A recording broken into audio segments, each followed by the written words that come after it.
ನಯಸ್ಯ 170ನೇ ಶ್ಲೋಕ.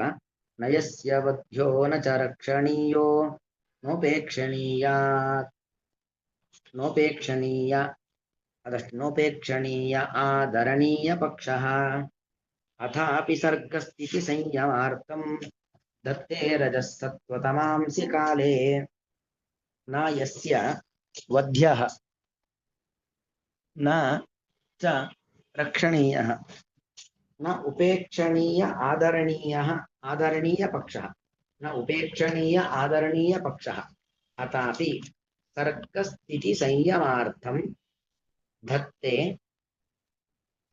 रजः सत्वतमांसि काले.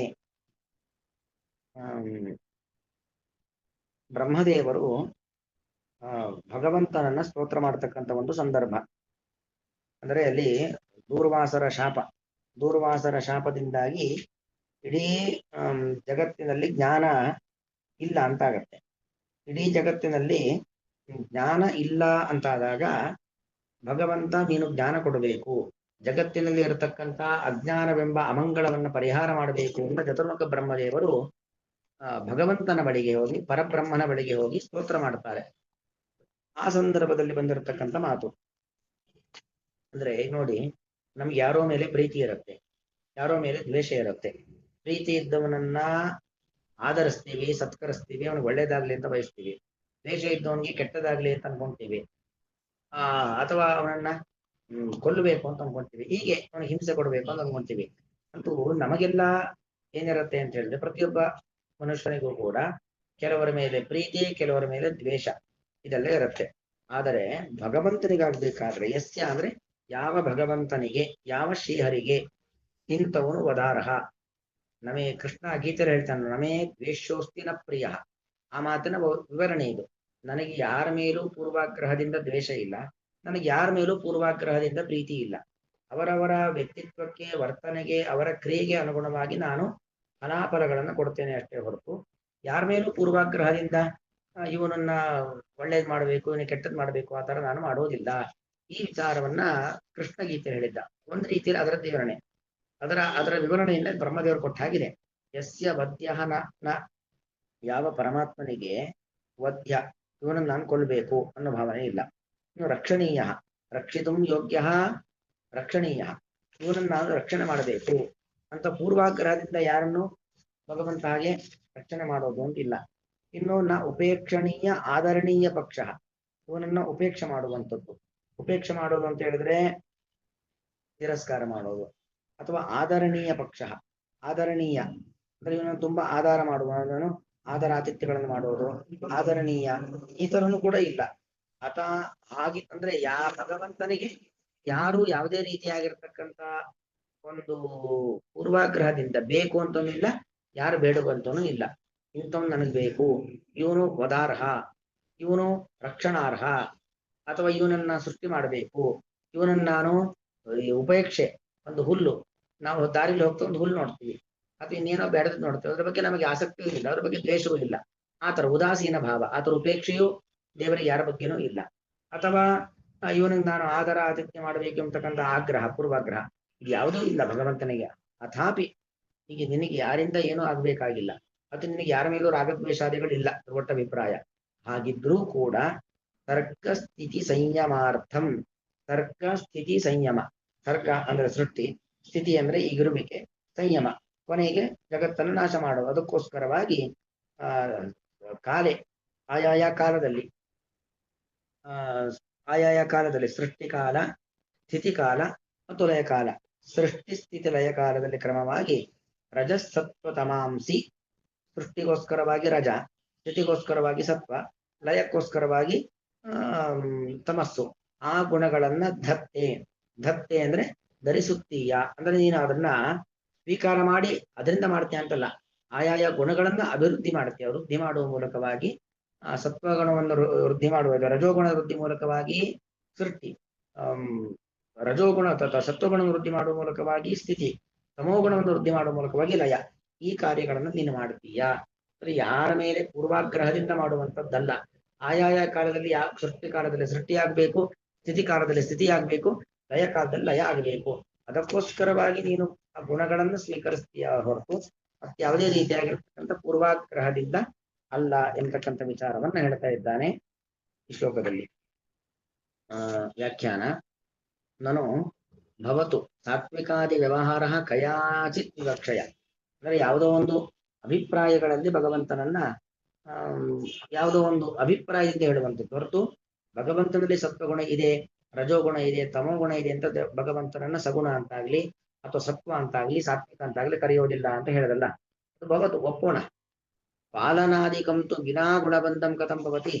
ದೇವರು ಸೃಷ್ಟಿ ಮಾಡಬೇಕು ಅಂದ್ರೆ ರಜೋಗುಣ ಬೇಕು, ಸ್ಥಿತಿ ಮಾಡಬೇಕು ಅಂದ್ರೆ ಸತ್ವಗುಣ ಬೇಕು, ಮತ್ತು ಲಯ ಮಾಡಬೇಕಂದ್ರೆ ತಮಗುಣ ಬೇಕು. ಆ ಪಾಲನಾದಿಗಳನ್ನು ಮಾಡಬೇಕು ಅಂತಂದ್ರೆ ಗುಣಬಂಧ, ಗುಣದ ಒಂದು ಸಂಪರ್ಕ ಬೇಕೇ ಬೇಕಲ್ವಾ? ಅದಿಲ್ಲದೆ ಹೇಗೆ ಸಾಧ್ಯ ಅಂತ ಪ್ರಶ್ನೆ. ಪಾಲನಾದಿಕಂತು ವಿನಾ ಗುಣಬಂಧಂ, ಗುಣದ ಸಂಪರ್ಕವಿಲ್ಲದೇನೆ ಕಥಂ ಭವತಿ, ಹೇಗ್ ತಾನೆ ಗುಣದ ಲೇಪ ಇಲ್ಲದೇನೆ ಹೇಗಾಗ್ಲಿಕ್ಕೆ ಸಾಧ್ಯ? ಮಯಾ ಅಯಂ ಇದಾನೀಂ ವದ್ಯ ರಕ್ಷಣೀಯ ಸೃಜ್ಯ ಇತಿ ಕಶ್ಚಿತ್ ವರ್ಗ ಆದರಣೀಯ ಅಲ್ವಾ? ನಾನೀಗ ಇವರನ್ನ ಸೃಷ್ಟಿ ಮಾಡಬೇಕು, ನಾನು ಇವನ್ನ ರಕ್ಷಣೆ ಮಾಡಬೇಕು, ನಾನೀಗ ಸಂಹಾರ ಮಾಡಬೇಕು ಅಂತ ಯಾವುದೋ ಒಂದು ವರ್ಗದ ಬಗ್ಗೆ ಇವನನ್ನ ಸೃಷ್ಟಿಸ್ಬೇಕು, ಇವನನ್ನ ಕಾಪಾಡಬೇಕು, ಇವನನ್ನ ಉದ್ಧರಿಸ್ಬೇಕು ಅನ್ನೋ ಇಚ್ಛೆ ಭಗವಂತನಿಗೆ ಇದ್ದೇ ಇರುತ್ತಲ್ವಾ? ಅನ್ಯಶ್ಚ ನ ಇದಾನೀಂ ವದ್ಯಾದಿ ಇತ್ಯುಪೇಕ್ಷಣೀಯ. ಮತ್ತು ಅನ್ಯಶ್ಚ, ಈಗ ಇವನನ್ನ ನಾನು ಸೃಷ್ಟಿ ಮಾಡಬಾರದು, ಈಗ ಇವನನ್ನ ಸಂಹಾರ ಮಾಡಬಾರದು. ಅನ್ಯಶ್ಚ ನ ಇದಾನೀಂ ವದ್ಯಾದಿ ಇತ್ಯುಪೇಕ್ಷಣೀಯ. ಅಥವಾ ಅವನ ಬಗ್ಗೆ ಅವನ ಸೃಷ್ಟಿ ಮಾಡಬೇಕು ಅಂತನಿಲ್ಲ, ವಧ ಮಾಡಬೇಕು ಅಂತ ರಕ್ಷೆ ಮಾಡಬೇಕು, ಅವನ ಬಗ್ಗೆ ಉಪೇಕ್ಷಣೀಯ ಭಾವನೆ, ಅವನ ಬಗ್ಗೆ ಯಾವ ಭಾವನೆಗಳೇ ಇಲ್ಲ. ಒಂದು ಹುಲ್ಲು ನಮ್ಗೆ ಹೇಗೋ ಆ ತರ ಭಾವನೆ ಕೆಲವರ ಮೇಲೆ ಇರುತ್ತೆ. ಏತಚ್ಚ ಸರ್ವಂ ಗುಣಕಾರ್ಯಮೇವ. ಇದೆಲ್ಲವೂ ಕೂಡ ಗುಣಕಾರ್ಯ ಅಲ್ವಾ? ದೇವರು ಎಲ್ಲರನ್ನೂ ಒಮ್ಮೆಲೆ ಅನುಗ್ರಹ ಮಾಡುವುದಿಲ್ಲ, ದೇವರು ಎಲ್ಲರನ್ನೂ ಒಮ್ಮೆಲೆ ಶಿಕ್ಷಿಸುವುದಿಲ್ಲ. ಹೀಗೆ ಕೆಲವರ ಬಗ್ಗೆ ಉದಾಸೀನ ಭಾವನೆ, ಕೆಲವರ ಬಗ್ಗೆ ಪ್ರೀತಿ ಭಾವನೆ, ಕೆಲವರ ಬಗ್ಗೆ ದ್ವೇಷ ಭಾವನೆ ಕಾಣ್ತೀವಲ್ವಾ? ಏತಚ್ಚ ಸರ್ವಂ ಗುಣಕಾರ್ಯಮೇವ. ಒಬ್ಬನನ್ನ ಕಾಪಾಡ್ತಾನೆ, ಒಬ್ಬನನ್ನ ಶಿಕ್ಷೆ ಕೊಡ್ತಾನೆ, ಒಬ್ಬನ ಬಗ್ಗೆ ಪ್ರೀತಿಯೂ ಇಲ್ಲ ದ್ವೇಷವೂ ಇಲ್ಲ. ಇದೆಲ್ಲ ಸತ್ವ ರಜಸ್ಸು ತಮಸ್ಸು ಅಂತ ಗುಣಕಾರ್ಯವೇ ಅಲ್ವಾ? ಅಂದ್ಮೇಲೆ ಗುಣದ ಸಂಪರ್ಕ ಭಗವಂತನಿಗಿಲ್ಲ ಅಂತ ಹೇಗೆ ಹೇಳೋದು ಅಂತ ಪ್ರಶ್ನೆಗಳು ಬಂದ್ರೆ ಅದಕ್ಕೆ ಉತ್ತರ ಬ್ರಹ್ಮದೇವರ ಮಾತಿನ ಉತ್ತರವನ್ನು ಕೊಡುತ್ತದೆ. ನಯಸ್ಯ ಅಂತ. ಯಸ್ಯ ಏನ ಅಂದ್ರೆ ಯಾವ ಭಗವಂತನಿಂದಾಗಿ ವದ್ಯ ನಾಸ್ತಿ ರಕ್ಷಣೀಯ ನಾಸ್ತಿ ಸೃಜ್ಯಶ್ಚ ನಾಸ್ತಿ. ಭಗವಂತ ಪೂರ್ವಾಗ್ರಹದಿಂದ ಯಾರನ್ನೂ ಸಂಹಾರ ಮಾಡೋದಿಲ್ಲ, ಯಾರನ್ನೂ ಕಾಪಾಡೋದಿಲ್ಲ, ಯಾರನ್ನೂ ಸೃಷ್ಟಿ ಮಾಡೋದಿಲ್ಲ. ಉಪೇಕ್ಷಣೀಯ ಆದರಣೀಯ ವರ್ಗ ಆತ್ಮಾರ್ಥತೆಯ ನಾಸ್ತಿ. ಯದ್ಯಪಿ ತನಗೋಸ್ಕರವಾಗಿ ಯಾರನ್ನೂ ಉಪೇಕ್ಷೆ ಮಾಡೋದು ಅಂತಿಲ್ಲ, ತನ್ನ ಲಾಭಕ್ಕೋಸ್ಕರವಾಗಿ ಯಾರನ್ನು ತಿರಸ್ಕಾರ ಮಾಡೋದು ಅಂತಿಲ್ಲ, ತನ್ನ ಲಾಭಕ್ಕೋಸ್ಕರವಾಗಿ ಯಾರನ್ನೋ ದೊಡ್ಡ ಪಟ್ಟದಲ್ಲಿಡೋದು ಅಂತನೂ ಇಲ್ಲ. ಅಥಾಪಿ ಸಹ ತಾದೃಶೋಪಿ ಅಂದ್ರೆ ಯಾರ ಅಪೇಕ್ಷೆಯು ಭಗವಂತನಿಗಿಲ್ಲದೆ ಹೋದರೂ ಕೂಡ ತಾದೃಶೋಪಿ ಅಂತವನಾಗಿದ್ರು ಕೂಡ ಸರ್ಗಾದ್ಯರ್ಥಂ ಸೃಷ್ಟಿ ಆಗ್ಬೇಕು ಅನ್ನೋ ಕಾರಣಕ್ಕೋಸ್ಕರವಾಗಿ ರಜ ಆದಿಕಂ ಧತ್ತೆ ಧಾರಯತಿ. ರಜಸ್ಸು ಮೊದಲಾಗಿರತಕ್ಕಂಥ ಗುಣಗಳನ್ನ ಆಯಾಯ ಕಾಲದಲ್ಲಿ ಭಗವಂತ ಏನ್ ಮಾಡ್ತಾನೆ? ಸ್ವೀಕಾರ ಮಾಡ್ತಾನೆ. ಗುಣಕಾರ್ಯಾವಿ ಸಂಧ್ಯಾದಿ ಅಭಾವೆ ಸೃಷ್ಟ್ಯಾದಿ ಕಾರಣ ಅಯೋಗ. ಅಂದ್ರೆ ಈ ಗುಣವನ್ನ ಅಭಿವೃದ್ಧಿ ಮಾಡುವಂಥದ್ದು.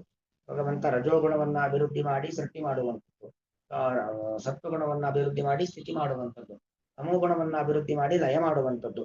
ಇದೆಲ್ಲ ಇಲ್ಲ ಅಂತಾಗಿದ್ರೆ ಗುಣಕಾರ್ಯ ಅಭಿಸಂಧ್ಯ ಭಾವೆ, ಗುಣಕಾರ್ಯಗಳನ್ನು, ಗುಣ ಅಂದ್ರೆ ಸತ್ವಗುಣ ರಜೋಗುಣ ತಮೋಗುಣ, ಅದರ ಕಾರ್ಯಗಳು, ಈ ಮೂರು ಗುಣಗಳಿಂದ ಹುಟ್ಟಿದ್ದು ಮಹತ್ತತ್ವ ಅಹಂಕಾರ ತತ್ವ ಪಂಚಭೂತಗಳು, ಇದೆಲ್ಲ ಇಲ್ಲ ಅಂತ ಆಗಿದ್ರೆ ಸೃಷ್ಟಿಯಾದಿಗಳೇ ಆಗ್ತಾ ಇರಲಿಲ್ಲ. ತದಂಗೀಕಾರೇತು ಇಲ್ಲ, ಅದೆಲ್ಲ ಭಗವಂತನಿಗೆ ಸಂಪರ್ಕಕ್ಕಿದೆ ಅಂತ ಒಪ್ಪಿಟ್ರೆ ಕಥಂನ ಗುಣಬಂಧ, ಗುಣದ ಬಂಧ ಯಾಕೆ ದೇವರಿಗಿಲ್ಲ? ಇದ್ದೇ ಬಂದೇ ಬಂತಲ್ವಾ? ಹೀಗೆ ಪ್ರಶ್ನೆ ಬಂದ್ರೆ ಕಾಲೇ ದತ್ತೆ ತತ್ ಪರಿಪಾಕ ಕಾಲೇ ಅಂದ್ರೆ ಯಾವ್ದಾವ್ದು ಪರಿಪಕ್ವವಾಗತ್ತೋ, ಯಾವುದು ಬಲವಾಗತ್ತೋ, ರಜಸ್ಸು ಬಲವಾದಾಗ ಸೃಷ್ಟಿ, ಸತ್ವ ಬಲವಾದಾಗ ಸ್ಥಿತಿ, ತಮಸ್ಸು ಬಲವಾದಾಗ ಲಯ. ಇದನ್ನ ಆಯಾಯ ಕಾಲಕ್ಕೆ ಗುಣದ ಪರಿಪಕ್ವತೆಗೆ ಅನುಗುಣವಾಗಿ ಭಗವಂತ ಮಾಡ್ತಾನೆ ಹೊರತು ತಾನು ಯಾವುದೋ ಪೂರ್ವಾಗ್ರಹದಿಂದ ಇತ್ಯಾದಿಗಳನ್ನ ಮಾಡುವಂಥದ್ದಲ್ಲ. ಒಟ್ಟ ಅಭಿಪ್ರಾಯ ಇದಮುದಿತಂ ಭವತಿ ಅಭಿಸಂಧ್ಯಾದಿಕಂ ಅಸ್ತೇವ ಭಗವತಃ. ಅಂದ್ರೆ ಭಗವಂತ ಈ ಸೃಷ್ಟಿ ಸ್ಥಿತಿ ಲಯವನ್ನ ಮಾಡ್ಲಿಕ್ಕೋಸ್ಕರವಾಗಿ ಆ ಗುಣಗಳನ್ನ ಸ್ವೀಕರಿಸ್ತಾನೆ ಅನ್ನೋದಿದ್ದೇ ಇದೆ. ನಚ ಗುಣಬಂಧ ಅಂದ ಮಾತ್ರಕ್ಕೆ ದೇವರಿಗೆ ಗುಣದ ಬಂಧ ಇದೆ. ನಮ್ಗೆ ಯಾವ ತರ ಗುಣತ್ರಯಗಳ ಬಂಧ ಇದೆಯೋ ಭಗವಂತನಿಗೂ ಗುಣತ್ರಯಗಳ ಬಂಧ ಇದೆ ಅಂತ ಹೇಳಬಾರದು. ಸಸ್ಯ ನಿತ್ಯತ್ವ ಅಂದ್ರೆ ಭಗವಂತ ನಿತ್ಯನಾದವನು ಮತ್ತು ಸೃಷ್ಟಿ ಸ್ಥಿತಿಲಯವಾಗುವಂಥದ್ದು ನಿತ್ಯವೇ. ನಚೈವಂ ಸದಾ ಸೃಷ್ಟ್ಯಾದಿ ಪ್ರಸಂಗ. ಹಾಗಾದ್ರೆ ಯಾವಾಗ್ಲೂ ಸೃಷ್ಟಿ, ಯಾವಾಗ್ಲೂ ಸ್ಥಿತಿ, ಯಾವಾಗ್ಲೂ ಲಯ, ಗುಣತ್ರಯಗಳು ಯಾವಾಗ್ಲೂ ಇದ್ದೇ ಇರುತ್ತೆ ಅಂದ್ಮೇಲೆ ಯಾವಾಗ್ಲೂ ಎಲ್ಲ ಆಗ್ಲಿ ಅಂದ್ರೆ ಹಾಗೆ ಇಲ್ಲ. ಕಾಲೇ ಏವ ಅಂದ್ರೆ ಅದಕ್ಕೊಂದು ಸಮಯ ಅಂತ ಇರುತ್ತೆ. ರಜೋಗುಣ ಪರಿಪಕ್ವವಾದಾಗ ಅದಕ್ಕೆ ಬಲ ಬಂದಾಗ ಸೃಷ್ಟಿ, ಸತ್ವಕ್ಕೆ ಬಲ ಬಂದಾಗ ಸ್ಥಿತಿ, ಲಯ ತಮಸ್ಸಿಗೆ ಬಲ ಬಂದಾಗ ಲಯ. ಇದೊಂದು ಕ್ರಮ ಅಂತಿದೆ. ಕಾಲೇವ ಸೃಷ್ಟ್ಯಾದಿ ಕರೋಮಿ ಇತ್ಯಾದಿ ರೂಪಸ್ಯ ನಿತ್ಯಸ್ಯಾಪಿ ತತ್ತತ್ ಉಚಿತ ಕಾಲೇ ಏವ ಅಭಿವ್ಯಕ್ತಿ ಅಂಗೀಕಾರಾತ್. ಉಚಿತ ಕಾಲದಲ್ಲಿ ಸೃಷ್ಟಿ ಕಾಲದಲ್ಲಿ ಲಯ ಮಾಡೋದಿಲ್ಲ, ಸ್ಥಿತಿ ಕಾಲದಲ್ಲಿ ಲಯ ಮಾಡೋದಿಲ್ಲ, ಸ್ಥಿತಿ ಕಾಲದಲ್ಲಿ ಸೃಷ್ಟಿ ಮಾಡೋದಿಲ್ಲ, ಲಯ ಕಾಲದಲ್ಲಿ ಸ್ಥಿತಿ ಮಾಡೋದಿಲ್ಲ. ಹೀಗೆ ಆಯಾಯ ಕಾಲಕ್ಕನುಗುಣವಾಗಿ ಭಗವಂತ ಮಾಡ್ತಾನೆ ಹೊರತು ಎಲ್ಲದೂ ಯಾವಾಗಲೂ ಇದೆ, ಭಗವಂತನು ಯಾವಾಗಲೂ ಇದ್ದಾನೆ, ಭಗವಂತನ ಇಚ್ಛೆಯೂ ಯಾವಾಗಲೂ ಇದೆ ಅಂತೇಳಿ ಎಲ್ಲವನ್ನೂ ಯಾವಾಗಲೂ ಮಾಡೋದಿಲ್ಲ. ಆಯಾಯ ಕಾಲದಲ್ಲಿ ಆಯಾಯ ಕ್ರಿಯೆಗಳನ್ನ ಭಗವಂತ ಮಾಡ್ತಾನೆ. ಮತ್ತು ಮಾಡಬೇಕಾದ್ರೆ ಆ ಗುಣಗಳ ಮೂಲಕವಾಗಿ ಮಾಡೋದಾದ್ರೂ ಕೂಡ ಅದು ಸೃಷ್ಟಿ ಸ್ಥಿತಿಲಯಕ್ಕೋಸ್ಕರವಾಗಿ ಹೊರತಾಗಿ ಜೀವರಿಗೆ ಆತ್ಮೋದ್ಧಾರ ಮಾಡಿಕೊಳ್ಳಿಕ್ಕೋಸ್ಕರವಾಗಿ ಹೊರತು ಅವನಿಗೋಸ್ಕರ ಅವನು ಸೃಷ್ಟಿ ಸ್ಥಿತಿ ಲಯವನ್ನ ಮಾಡುವುದಲ್ಲ.